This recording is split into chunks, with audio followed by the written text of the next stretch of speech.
Believe it or not, I'm not the biggest fan of plain layer cakes with just buttercream. I need desserts that have different flavors, different textures, and anything that's kind of 2-in-1 is the way to go for me.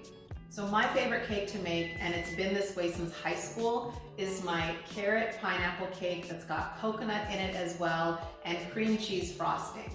So what that gives me is wicked, spicy carrot cake base, but then it's kind of like I got cheesecake on top. The key to keeping this cake really light and fluffy is using canola oil as the fat. Now, canola oil is fantastic for this because it's totally neutral in flavor, which means that the cinnamon and the pineapple, the coconut, the carrot, all of those flavors are gonna come through.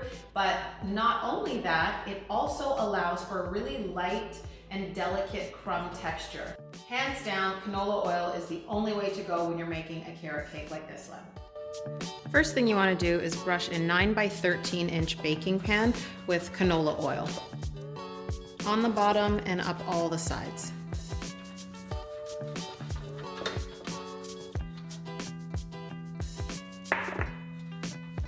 Then take a sheet of parchment and press it into the pan so that you've got a little overhang on some of the sides. That makes it easy to lift the cake out after. Next, peel and grate a bunch of carrots so that you have 3 cups.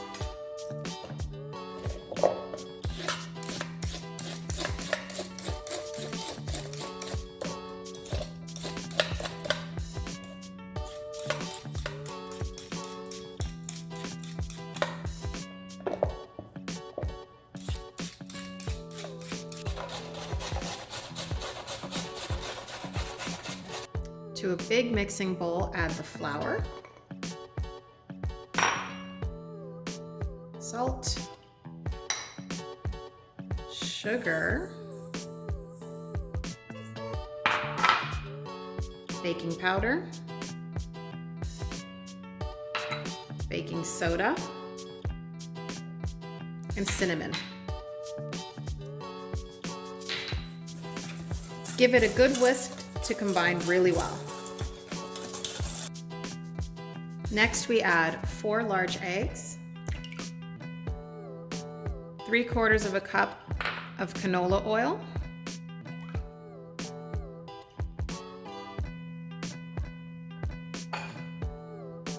and a teaspoon of vanilla.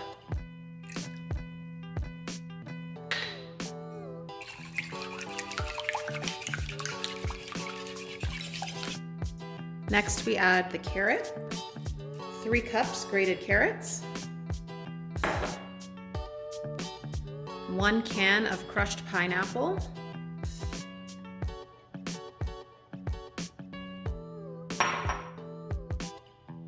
and the grated coconut. Use a rubber spatula to fold all of this together.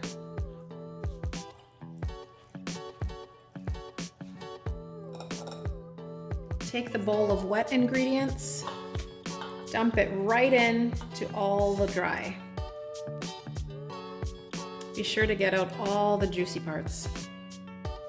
Use your rubber spatula to fold everything together into a semi-smooth yet still chunky batter.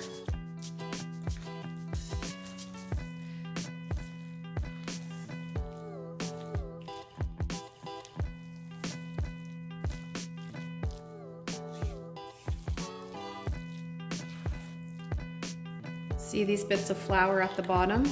Make sure you scrape the bottom and bring that up to the top. This is how dense you want your batter to look. Grab the baking pan that we already set up and pour the batter right in.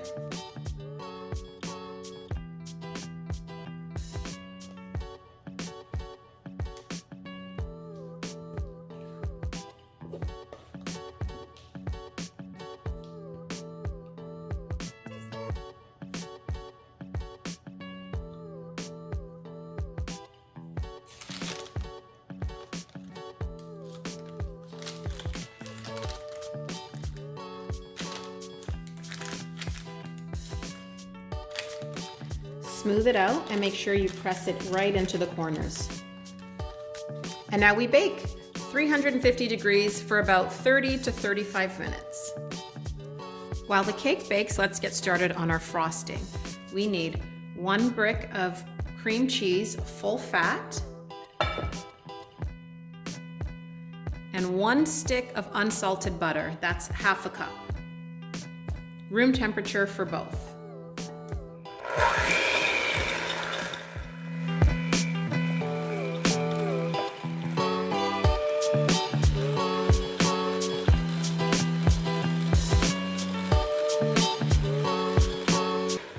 Pause every now and then and give your bowl a little scrape to make sure that you're getting all the chunks up.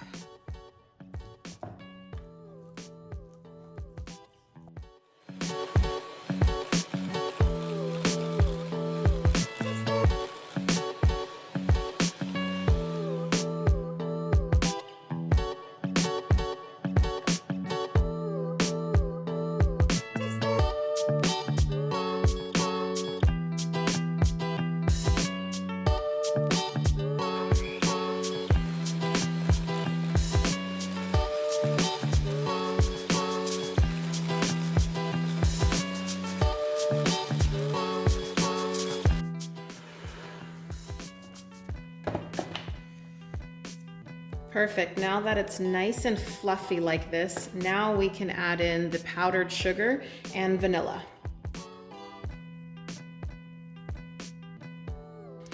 So powdered sugar makes sure that you get a really nice, smooth, even consistency without crunching on sugar crystals. Mix this on low now.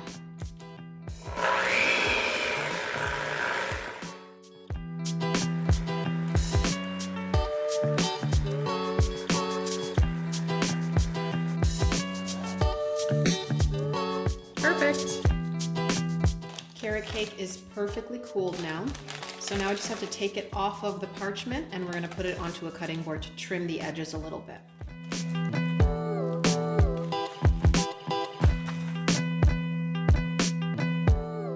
There we go.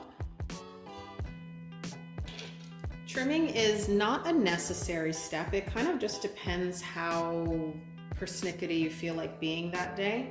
But I'm going to show you what I mean. So you see how this edge is a little bit schmarmy? You could easily, just using a serrated knife, trim off the edge, right? Just to keep it perfectly clean, and that's my snack. Just to keep it perfectly clean on the edges. For me, I kind of don't really think it's necessary, so I'm not going to bother. But I'm just going to frost half of it. So let me do the first cut. 1, 2, and this part is going to have no frosting. This part's going to have frosting because my husband sometimes isn't the biggest frosting fan. So I would cut that into squares, set that aside. But for the frosting part, I'm going to cover it totally with our wicked, wicked good cream cheese frosting that we made.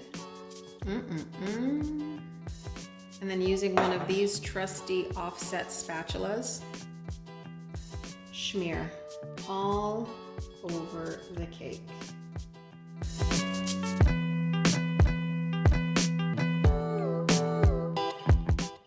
My gosh, that's so good. Might have to skip dinner tonight and just have straight up dessert. Just swirl it however you want.